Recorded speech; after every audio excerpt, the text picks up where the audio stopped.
If I may now move on to a slightly different topic, and if I may ask and mention the very person I think that make it possible for all of us to be gathering here tonight, and that is Mr. Deng Xiaoping, someone you've known well over the years.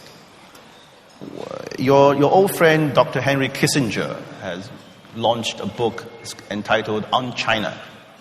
In that book, not for the first time, he described Deng Xiaoping as one of the greatest men in the 21st century. The renowned Harvard professor, Professor Ezra Vogel, devoted an entire book entitled Deng Xiaoping and the Transformation of China. Have you thought about writing a book on China? I'm sure many people all over the world will hugely benefit from your insights into that great civilization.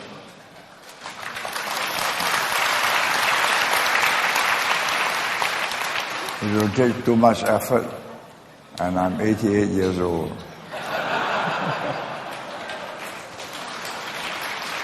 To write a book, you have to stay awake 3 or 4 hours every night and work on it for about 1-2 years. Then you've got a good book. Yes. I'm sure there will be no shortage of people who will be happy to do the research for you. But I have to do the writing. What might be motivating for you enough to consider such a proposition? No, I think there are enough books on China. And my opinion would be just another view which is not very different from many of the views already expressed. That China will be a very powerful nation is obvious. Her GDP will grow, her people will be well educated, her armed forces will grow, Navy, Air Force, Army, and the consequences of that growth will mean that the western side of the Pacific will be a shared area of influence between the Americans and the Chinese. But the economic influence will be stronger on the Chinese side because of their 1.3 billion customers. The Americans cannot match that. Today they can because the 340 million customers have high purchasing power, but the Chinese 1.3 billion people will have every year increased purchasing power. Thank you.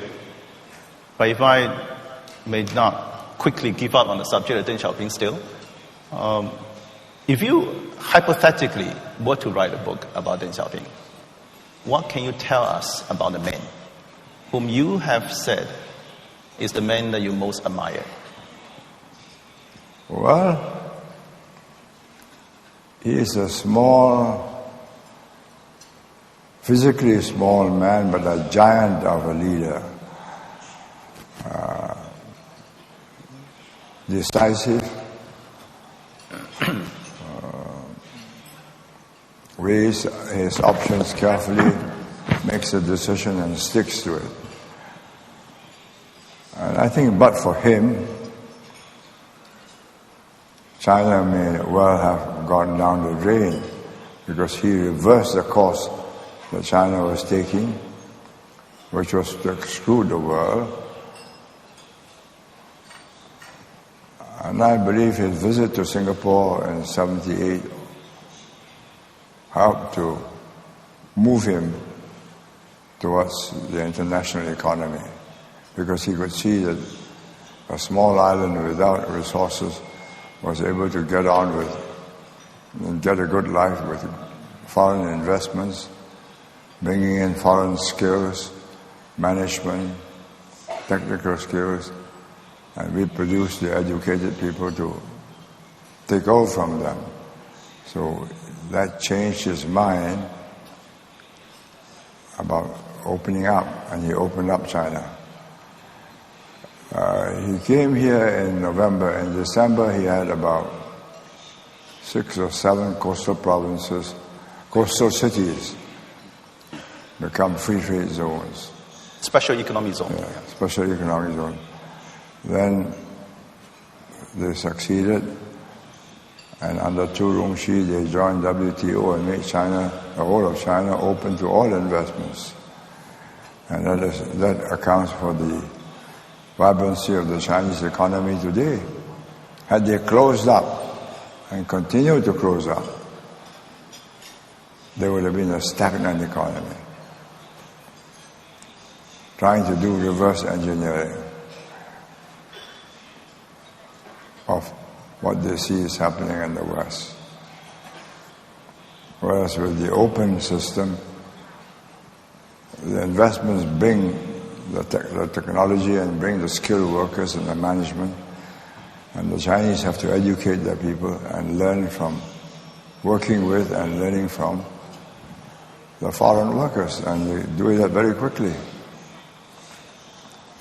So he was a decisive leader who saw the way he could shortcut the learning process instead of trying to do it all by themselves through reverse engineering. Thank you. What do you recall that has made impression on you when you met Deng Xiaoping for the very first time?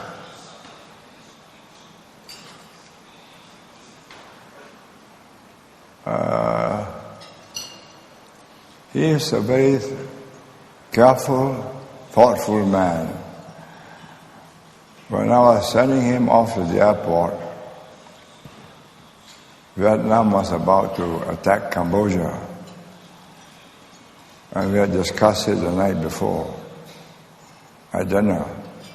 So I said to him, how far does Vietnam have to go before you will intervene? Mm-hmm. And he said, depends how far they go. But the impression I got was, once they cross Tonle Sap into the Mekong, the Chinese will intervene and punish them, which ultimately they did.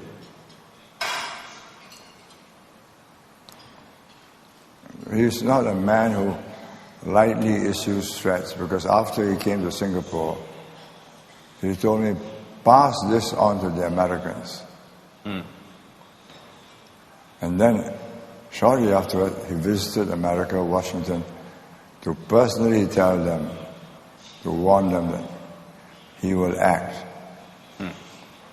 And he did. So he's a man of his words. Oh, he's a very careful man. He made up his mind that this was not something China could tolerate, because the Vietnamese wanted the Indo-Chinese Federation of Vietnam, Laos, Cambodia, and the Chinese are not going to have that. That's that. Full stop. 我们谈到中国的时候，不能够不谈一谈两岸关系啊。And while we had one presidential election coming up in the U.S., there is a slightly smaller scale, a presidential election going to happen in Taiwan in about 100 days' time. There are three aspirants, Ms. Tsai Ing-wen of the DPP, Mr. Ma Ying-jeou of the KMT, and Mr. James Soong, whom you know fairly well, I believe, of the People's First Party. China, of course, is watching political development in Taiwan very closely, and perhaps with some anxiety at the same time. Does it matter who wins the election? Yes, of course. It makes a very big difference about what happens after that. I mean, if you have a person like Ma Ying-jeou who says, 不同不独不霸, well, then you can continue the relations, and the two sides will economically have more to do with each other to mutual benefit. You have you have Tsai Ing-wen. I think she will try to reverse it. It will be difficult because the Chinese are very wisely buying agricultural products from the south, farmers of the south. But she will try and slow down the process. Song Chu-yi has 15%, according to the polls. Taiwan and Ma Ying-jeou both have 30%. I don't understand why he thinks he can overtake them. What he can do is to take away votes from Ma Ying-jeou, more than he would take votes from Taiwan. That's right. And so it would be in China's interest to see the KMT win in the next election? Would that be fair to say? Yeah, but China can do nothing about it.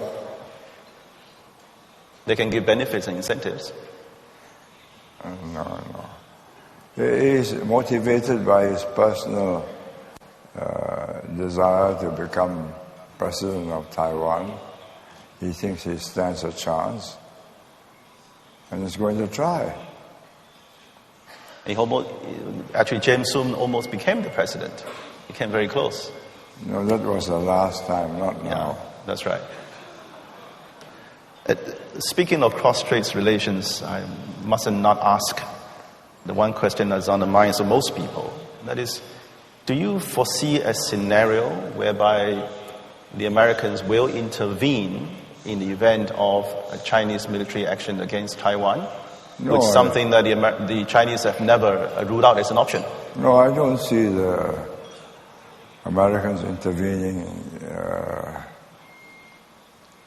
in Taiwan because, all right, you can intervene this time because the Chinese Navy is not, and Air Force not strong enough.